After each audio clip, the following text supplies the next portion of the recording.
হ্যাঁ, পালিয়ে গিয়েছেন। উনি বলতে চাচ্ছেন যে আমার আসামি পালিয়ে গিয়েছেন।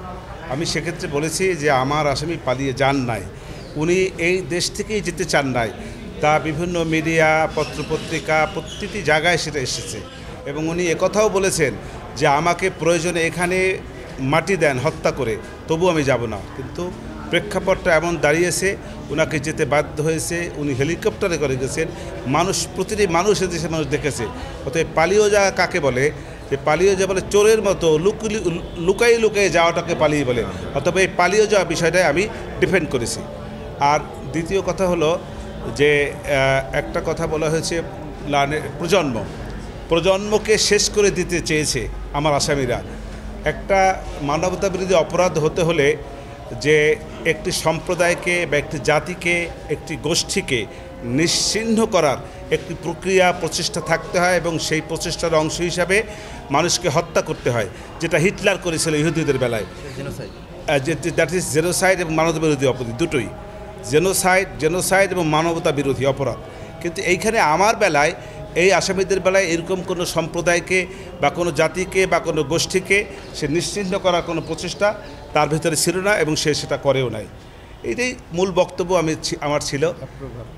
আর একটি ছিল অ্যাপ্রুভারের কথা বলেছে যে লার্নেড অ্যাটর্নি জেনারেল সাহেব বলতে চাচ্ছেন যে তাদের সাক্ষীকে সমর্থন করে যে সাক্ষী আব্দুল্লাহ আল মামুন সাহেব যে সাক্ষীটা দিয়েছেন তাকে সমর্থন করে দিয়েছেন যে আমরা সব অপরাধ করেছি, সেই অপরাধের সমর্থনে উনি সাক্ষী দিয়েছেন।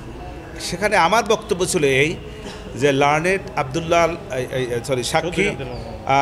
সাক্ষী আব্দুল্লাহ আল মামুন সাহেব উনি নিজে বাঁচার জন্য একটি অপকৌশল হিসাবে নিজেকে অ্যাপ্রুভার ডিক্লেয়ার করেছেন। আমার মূল বক্তব্যগুলো ছিল এটা। এবং আমি একথাও বলেছি লাস্টে যে আসামি পক্ষ যেমন ন্যায় বিচার, বাদী পক্ষ যেমন ন্যায় বিচার চায়, আসামি পক্ষ আমরাও ন্যায় বিচার চাই। ন্যায় বিচার নিশ্চিত করার দায়িত্ব লার্নেড ট্রাইব্যুনালের এবং ট্রাইব্যুনালটা সেটা নিশ্চিত করবে এবং ন্যায় বিচার দেশের মানুষ, পৃথিবীর মানুষ দেখবে, এই আশা আমি করেছি।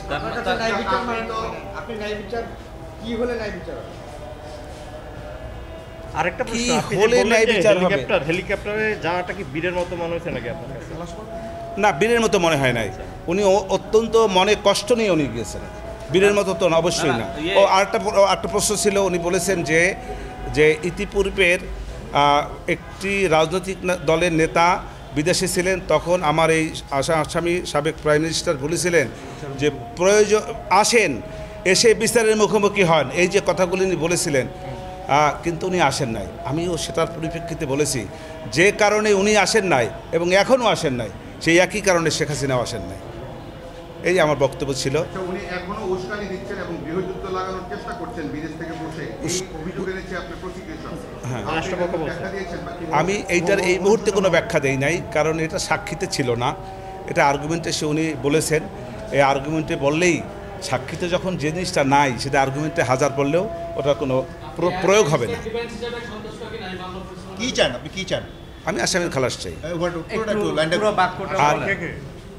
আর আমি মনে করি যে রাষ্ট্রপক্ষ সন্দেহাতীতভাবে আমার আসামি সাবেক প্রধানমন্ত্রী শেখ হাসিনা এবং সাবেক স্বরাষ্ট্রমন্ত্রী আসাদুজ্জামান খান কামাল তাদের বিরুদ্ধে মামলা প্রমাণ করতে সক্ষম হন নাই।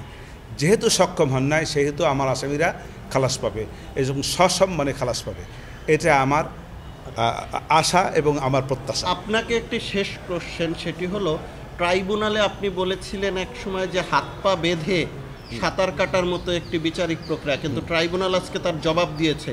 তারা বলেছে সিআরপিসি এবং এভিডেন্স অ্যাক্ট না থাকলেও, অ্যাপ্লিকেবল না হলেও যথাসম্ভব সুযোগ তারা দিয়েছেন এবং তাদের যে নিজস্ব ক্ষমতা, সেই জায়গা থেকেও আপনাদেরকে কথা বলার এবং সব কিছুর সুযোগ। এ ব্যাপারে আপনার বক্তব্য কি? ইনহেরেন্ট পাওয়ার যে কথাটা সেটি বলেছেন এবং সর্বোচ্চ সুযোগ দিয়েছেন।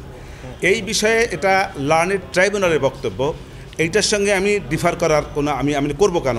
এই ডিফার করাটা এটা এক ধরনের বেয়াদবি, এটা বেআইনি, এটা আমি করব না। যে সেহেতু ওনার বলার কথা উনি বলেছেন, যদি কোনো আমার ডিফেন্স প্রসিকিউশন থেকে কোনো কথা বলতেন সেইটাকে আমি ডিফার করতে পারতাম। আমি ওইটার বিষয়ে ডিফার করব না এবং ওইটার বিষয়ে আমি কোনো বক্তব্য দেব না। Thank you. হ্যাঁ মামলা মামলা প্রমাণে ব্যর্থ।